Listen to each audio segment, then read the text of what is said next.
Selamat siang pemirsa, saya Irwan Saragih kembali hadir menemani Anda dalam Sumut hari ini siang. Siang ini kami telah merangkum sejumlah informasi terkini di antaranya.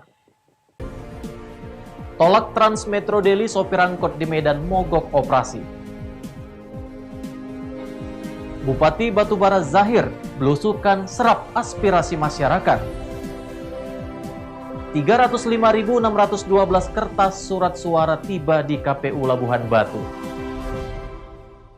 Selain cuplikan berita tadi, kami juga akan menghadirkan beragam informasi lainnya. Pemirsa, kita jelang Sumut hari ini siang selengkapnya.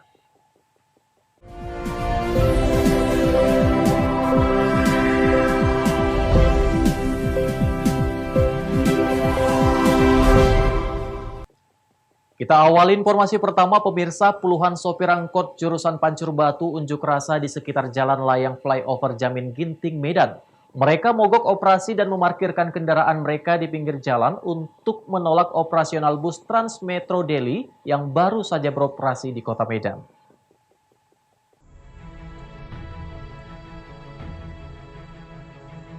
Menolak operasional bus Trans Metro Daily yang baru saja beroperasi di kota Medan, puluhan sopir angkot jurusan Pancur Batu Lapangan Merdeka menggelar unjuk rasa di sekitar Jalan Layang Flyover Jamin Ginting. Mereka mogok operasi dan memarkirkan kendaraan di sepanjang Jalan Jamin Ginting. Akibatnya kemacetan parah terjadi di lokasi tersebut. Koordinator aksi Budi Karta Bukit mengatakan, aksi mogok operasi ini untuk meminta kepada pemerintah tidak mengizinkan angkutan massal baru yang difasilitasi Kementerian Perhubungan untuk memodernisasi angkutan publik di Medan dan wilayah sekitarnya. Para sopir angkot meminta agar pemerintah membatalkan atau meninjau kembali operasional bus dengan sistem operasi by the service tersebut, lantaran mereka menilai keberadaan bus tersebut melayani trayek di 5 koridor angkutan umum. Kami hari ini menunjukkan suatu sikap ketidaksukaan terhadap pemerintah, di mana pemerintah selalu menyusahkan angkot, supir angkot, pengusaha, dan supir. Di mana awalnya pun kami sudah berdemonstrasi tentang Gojek, Grab, dan semua yang termasuk transportasi online, di mana kalau plat kuning kata pemerintah bisa ambil penumpang, tetapi ternyata sampai hari ini aksi kami tidak ada ditanggapi. Plat hitam pun bisa mengambil penumpang. Setelah itu kami cukup resah. 1000 kali pun kami berdoa tidak ada artinya.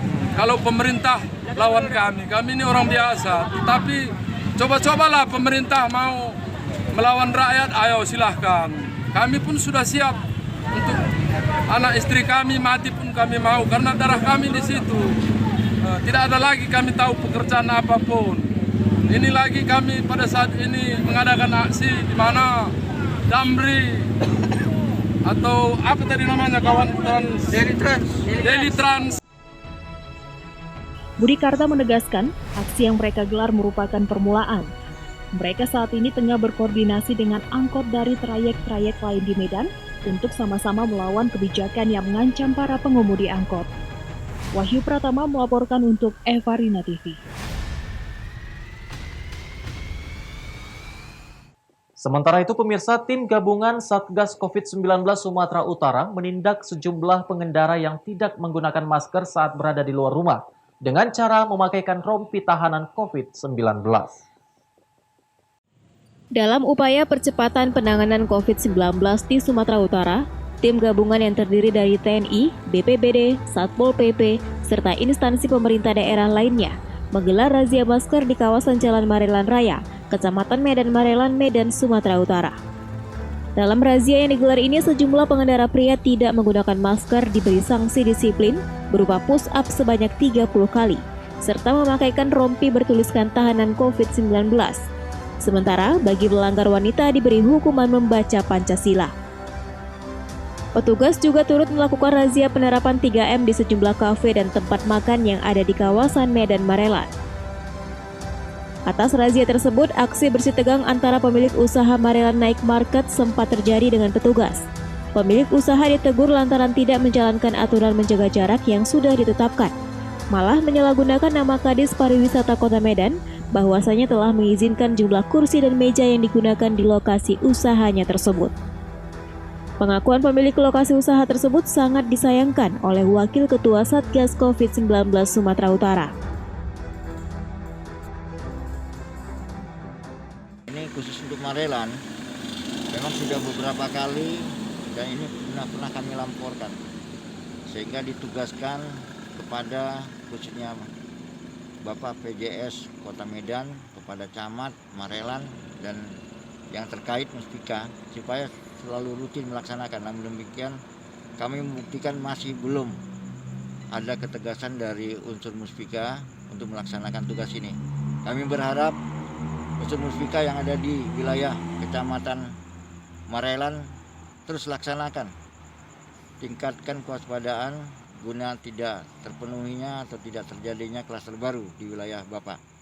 Ini saran dari kami, khususnya untuk Bapak PJS Kota Medan agar segera mengecek, karena sudah beberapa kali kami laporkan hal ini terus.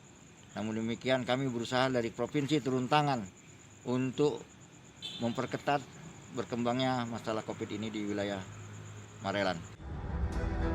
Banyaknya laporan masyarakat yang tidak menerapkan aturan protokol kesehatan. Untuk itu, Satgas COVID-19 Provinsi Sumatera Utara meminta SKPD Kota Medan untuk lebih menekankan masyarakat agar menerapkan protokol kesehatan saat di luar rumah. Wahyu Pratama melaporkan untuk Eva Rina TV.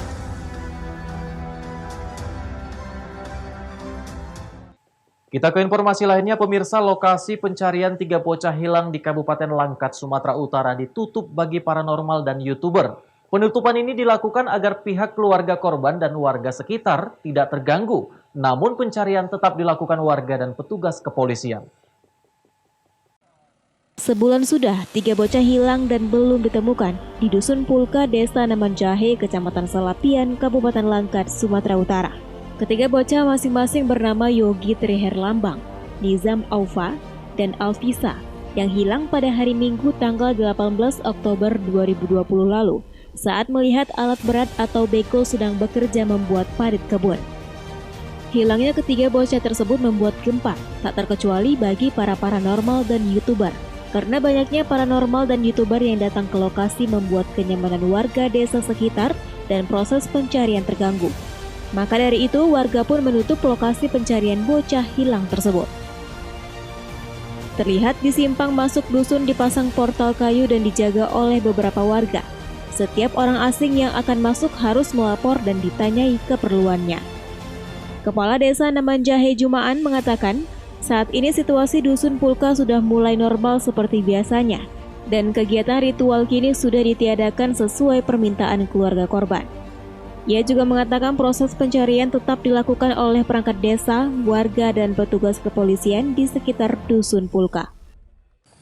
Saat ini Dusun Pulka sudah mulai normal seperti biasanya, seperti sedia kala. Kemudian bahwasanya acara ritual-ritual itu sudah kami tiadakan lagi beserta keluarga korban, perangkat desa maupun Polri. Ini sudah kami tiadakan karena itu memang permintaan dari keluarga korban itu sendiri. Ya. Untuk proses pencarian 3 anak itu bagaimana hingga saat sekarang ini? Proses pencarian ini tetap kami lakukan, sebagian melaksanakan doa secara islami, baik yasinan maupun zikiran di Dusun Pulka ini. Sebagian juga kami tetap melakukan pencarian perangkat desa dengan Polri yang ada di sini. Ya, berarti untuk perangkat desa dan petugas kepolisian tetap standby di sini ya, Pak? Tetap standby untuk pencarian anak ini. Ya. Usaha pencarian ke perkebunan, kemudian bekas galian itu masih tetap ada rutinitas dipantau, Pak Kades? Tetap kami pantau wilayah sekitar Dusun Pulka ini. Wahyu Pratama melaporkan untuk Eva Rina TV. Bupati Batubara Zahir belusukan serap aspirasi masyarakat, ditanyakan hadir sesaat lagi.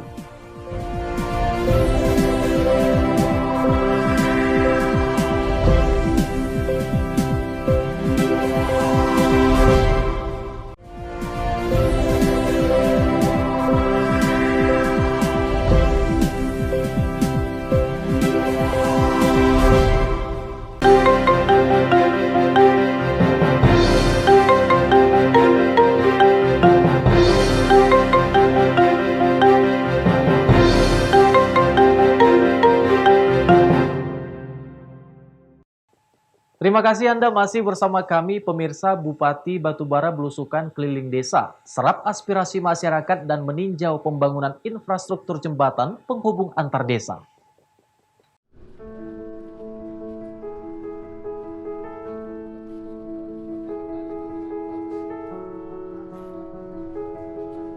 Beginilah Bupati Batubara Zahir tak kenal lelah dengan kesibukan aktivitas sebagai orang nomor 1 di pemerintahan Kabupaten Batubara. Dirinya tetap menyempatkan diri untuk hadir di tengah-tengah masyarakat, Desa Cinta Damai dan Desa Limau Sunde, Kecamatan Air Putih, Batubara. Sosok politisi PDI Perjuangan yang familiar ini disambut antusias masyarakat saat belusukan. Selain itu, Bupati Zahir juga meninjau pembangunan infrastruktur jembatan penghubung Desa Limau Sunde dengan Desa Pematang Tengah, yang merupakan akses jalan masyarakat dalam beraktivitas mencari nafkah dan para penerus bangsa untuk menimba ilmu. Nantinya Bupati Batubara Zahir akan memperbaiki segala fasilitas umum yang berada di desa tersebut secara bertahap untuk kemajuan masyarakat Batubara menuju Batubara Bisa. Taufik melaporkan untuk Evarina TV.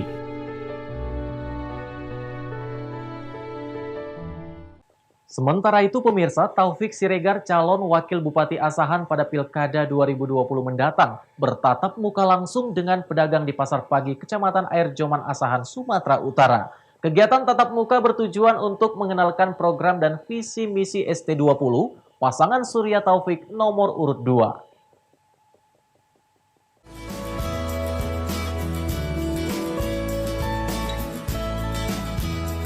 Sosialisasi dengan cara tatap muka langsung yang dilakukan Taufik tersebut bertujuan untuk mengenalkan diri kepada masyarakat, khususnya kepada para pedagang di Pasar Pagi Air Joman Asahan. Kedatangan Taufik di Pasar Pagi Kecamatan Air Joman tersebut disambut hangat oleh para pedagang yang ingin berkenalan langsung dan bertatap muka. Kehadiran Taufik sempat menjadi perhatian warga yang saat itu tengah berbelanja. Keakraban pun terlihat saat Taufik menyalami para pedagang dan pembeli sambil bersenda gurau.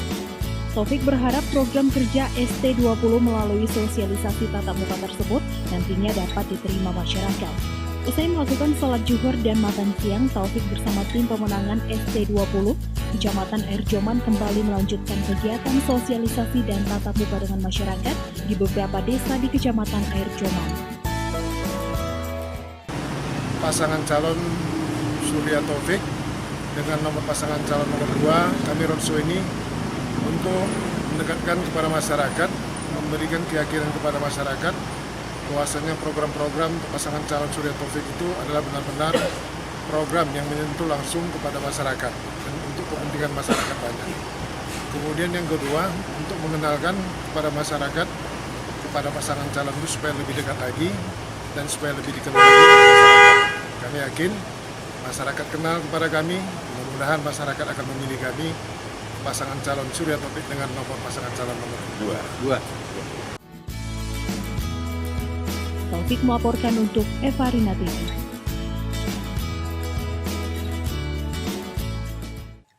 Pemirsa, pandemi COVID-19 di wilayah Sumatera Utara belum juga berakhir, seperti halnya di Kabupaten Simalungun. Untuk menjaga kesehatan, Anton Saragih, calon Bupati Simalungun, meminta kepada warga untuk tetap mematuhi protokol kesehatan saat pencoblosan pada 9 Desember mendatang.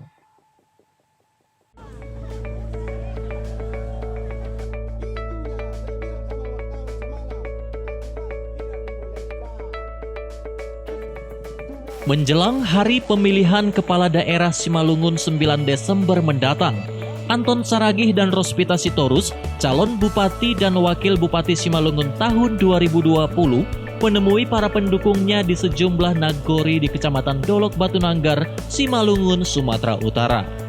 Seperti saat berkunjung ke nagori Bandar Selamat, Anton Saragih berpesan kepada para pendukungnya untuk saling menjaga sportivitas sesama masyarakat saat momen pemilihan nanti.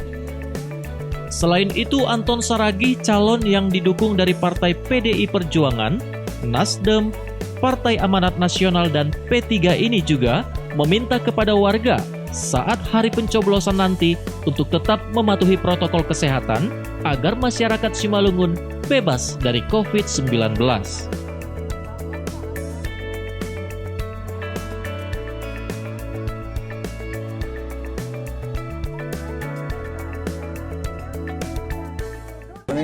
senang karena mereka begitu bergairah sekali, artinya dalam pesta demokrasi tanggal 9 Desember nanti tahun 2020. Dan mereka semangat dan tentunya mereka sangat mengharapkan bahwa kita hadir di sini. Bagaimana supaya desa ini semuanya makin baik dari sebelumnya. Untuk pengharapan menjelang pilkada ini Pak, artinya kan ada banyak masyarakat pendukung kita gitu. Harapan kita kepada para pendukung seperti apa? Jaga etika kita terhadap lingkungan, terhadap masyarakat, tentunya protokol kesehatan dijaga, pakai maskernya, cuci tangan dan juga jaga jarak.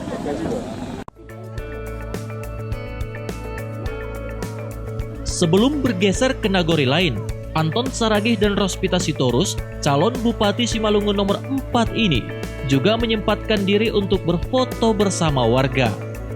Eko Hendriawan melaporkan untuk Evarina TV.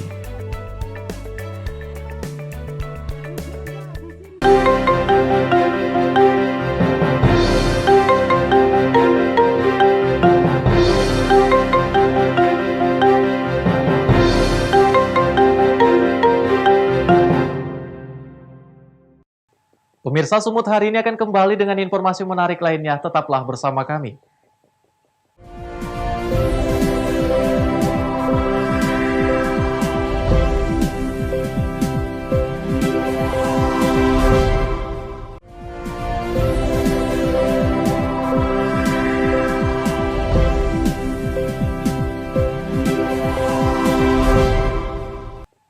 Terima kasih Anda masih bersama kami, pemirsa. Dengan pengawalan ketat sebanyak 305.612 kertas surat suara yang akan digunakan pada pemungutan suara di Pilkada Serentak 9 Desember 2020 telah sampai di kantor KPU Labuhan Batu dalam kondisi baik.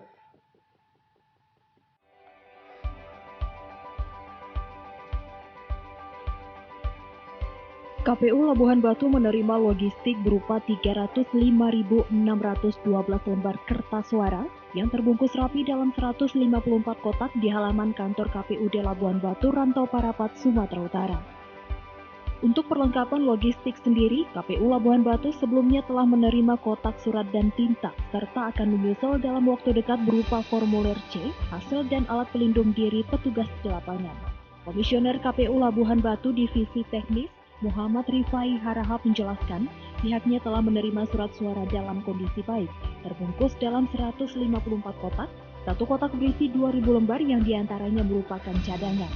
Pihaknya juga akan merekrut petugas pelipat untuk melipat surat suara yang baru tiba tersebut, sebelum nantinya disalurkan ke 1.061 TPS yang tersebar di 9 kecamatan.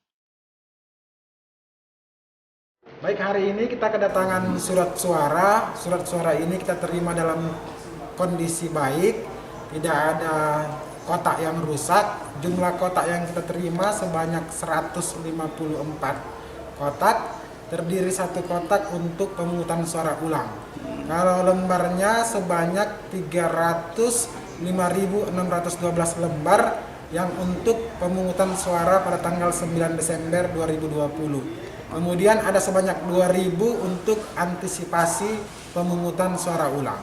Pelipatan akan kita rekrut dulu petugas pelipat, nanti akan kita laksanakan rapat bersama komisioner seluruh Kasubag menentukan orang dan waktu untuk pelipatan surat-surat tersebut. Logistik yang telah sampai ke kita tadi surat suara, kemudian kotak suara, kemudian tinta.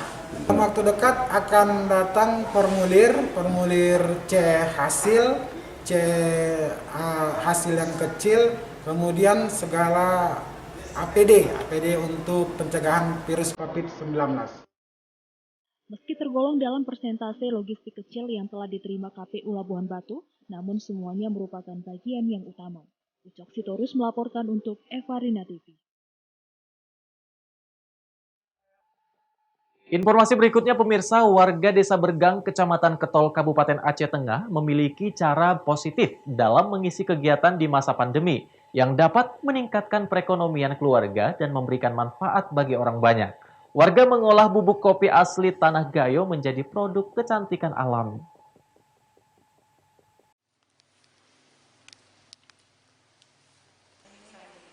Untuk mengisi kegiatan positif di masa pandemi, yang dapat membantu meningkatkan perekonomian keluarga dan memberikan manfaat bagi banyak orang.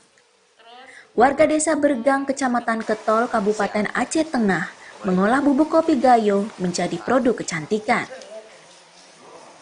Warga Desa Bergang mengolah kopi asli tanah gayo menjadi masker wajah, sabun mandi, hingga skrap pembersih tubuh. Dalam proses produksinya, bubuk kopi ditakar dan ditimbang. Kemudian dicampur dengan bahan alami pendukung lainnya yang baik untuk kulit, seperti susu dan minyak kelapa hijau. Dalam sehari, warga bisa menyelesaikan 5 bungkus kemasan skrap pembersih tubuh. Sedangkan untuk masker dan sabun dibutuhkan waktu pembuatan selama 3 hari, karena harus melewati proses pengeringan dengan memanfaatkan panas matahari. Ibu-ibu semuanya bergerak, oh mau Bu, kami pun usaha kayak itu Bu, yang membantu ekonomi suami kan, kita usaha itu ibu-ibu yang hari-hari nggak ada kegiatan apa-apa, ya kami tergeraklah buat sabun ini. Maksud menguntungkan kan, maksud kami kan daripada nggak ada kegiatan kan, kami buat ini, kalaupun untungnya sedikit, pokoknya kami ada kegiatan untuk itu.